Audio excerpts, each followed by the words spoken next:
Hey there! Today I'm going to show you how I make these wooden mugs. These are super easy to make and you don't even need a lathe. All you need is a bandsaw, a drill press, and a Dremel. They make great little planters and it's fun to experiment around with different woods and different textures. In this one, I even added a little drawer into the bottom of this one. But we're going to save that part for another video. So let's get started. All right, so I am starting out with a glued up block of oak. I am using 2 thick pieces of oak for my block, but you could certainly use multiple thinner pieces. My block is about 5 1/4 inches wide. It's a little over 3 1/2 thick, and I'm about 3 7/8 inches tall. And so now I'm going to put a mark 1 5/8 inches in from the edge, and I'm going to put that right in the center, and I'm just marking out where I want my Forstner bit to go. And so now I've got a 2 1/2 inch Forstner bit chucked up into my drill press. And I'm just going to bring that down onto the top of my block and score in that little circle there, and that's going to tell me exactly where the hole of my mug will be. And then I'm going to put a mark 1/4 inch away from the edge of that scored circle. And then I will come in with a compass and I will set it to that mark and sketch out a line all the way around the edge of that circle. And then I'm going to head back over to the drill press and I'm going to finish drilling my hole. And I'm going to drill this about 2 inches deep. And in case you're curious, I am using a carbide Forstner bit that I bought from Grizzly.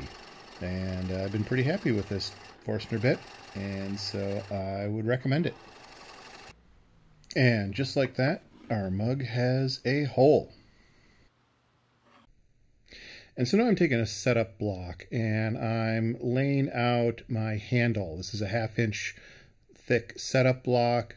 And I'm just drawing in some lines, and that's going to be the handle. And now I'm going to take this over to the bandsaw and get this all cut out.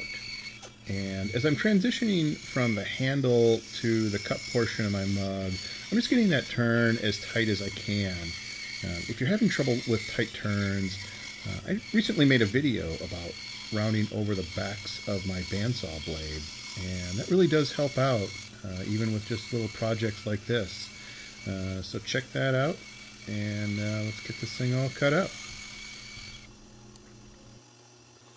And so now actually I'm going to take my offcut and I'm going to cut that in half, and that's going to come in handy for the next steps. And so then I take that offcut and I use that to just kind of rest the mug into. And then I'll mark from the cup section onto my handle. I'm going to mark at 1 1/8 inch and then another mark at 1 5/8 inch. And then using those marks, I'll draw in some lines parallel to the edge of my block. And then I'll just sketch in the inside and outside lines of my handle. And I'm shooting for a handle that's roughly a 1/2 inch thick. It doesn't need to be perfect, and it'll probably end up being a little bit thinner after we're done with the carving process. And then using a 1 inch Forstner bit, I'm going to drill a couple of holes into the middle of my handle and take out the bulk of the wood in there. And then we'll head back over to the bandsaw, and I put a little piece of double-sided tape in there to help secure the mug into that offcut. And I'm just going to cut out the outside edges of my handle.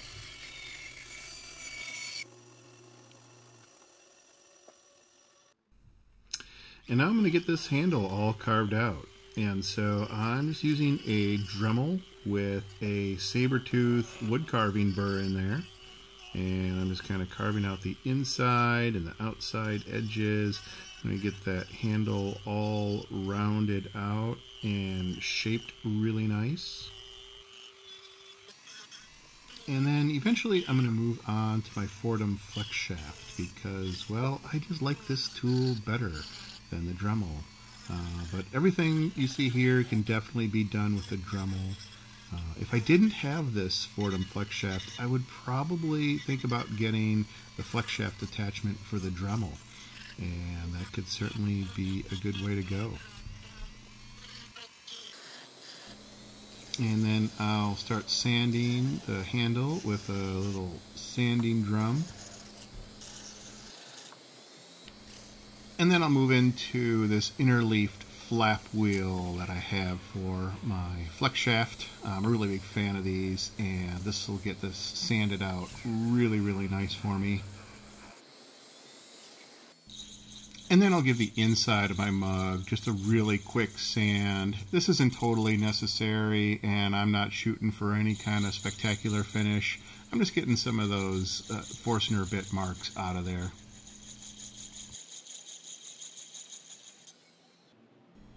And there we go. We've got ourselves a finished mug. And I could totally just stop right here. You know, maybe sand the outside a little bit and put some finish on here and call it a day. But I'm going to kick things up a little bit, and I'm going to put some texture in here. And so I'm going to show you a couple of different methods that I like to use. Alright, so for the first texture that I'm doing, I'm just using this really cool carbide burr that I really like using for texture. And I've got this in my micromotor, and I'm spinning that thing at 50,000 RPMs. That thing is really cooking. Literally, I'm actually burning the wood as I cut in these little dimples.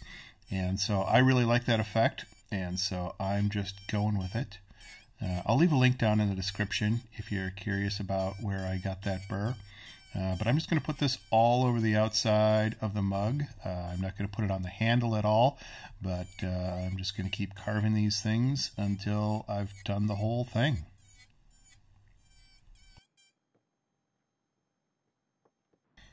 Alright, and so for this next texture, I'm using this really cool carving wheel that I got from a company called Duragrit.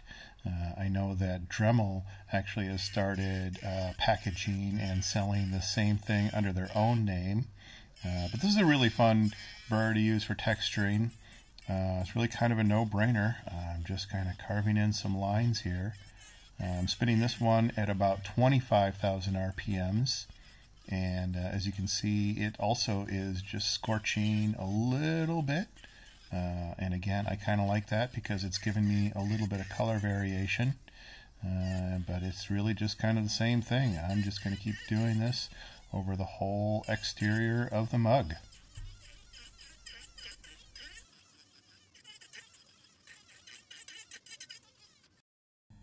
Alright, now it's time to put finish on these things. And when it comes to finish, we just want easy, easy, easy. And so this is just an equal parts blend of linseed oil, polyurethane, and mineral spirits. And so I am just brushing this stuff in, and then I'm going to take a cloth and just wipe it all off. And that's it. Just one and done.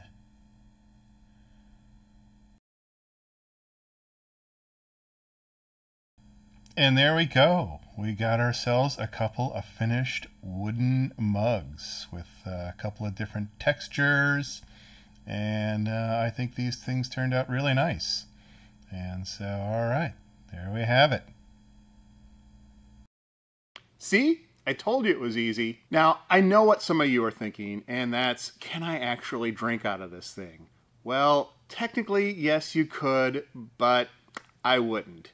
You know, if I were making these for actually drinking, what I would want is a nice smooth bottom with a curved corner, and I would want the insides really finely sanded. Then I would probably go with like a tung oil finish. But honestly, for me and in my shop with the tools that I have, that's going to be way more work than I'm interested in doing. But if you're feeling brave and you want to give it a try, go for it. Let me know how it works out. But you know what doesn't take a lot of work? It's hitting that like and subscribe button. Literally, it's right there. You just go in and click it. There's not even any cleanup afterwards. So hey, thanks for hanging out with me today. I hope I've inspired you to make a mug of your very own, and I'll see you on the next one.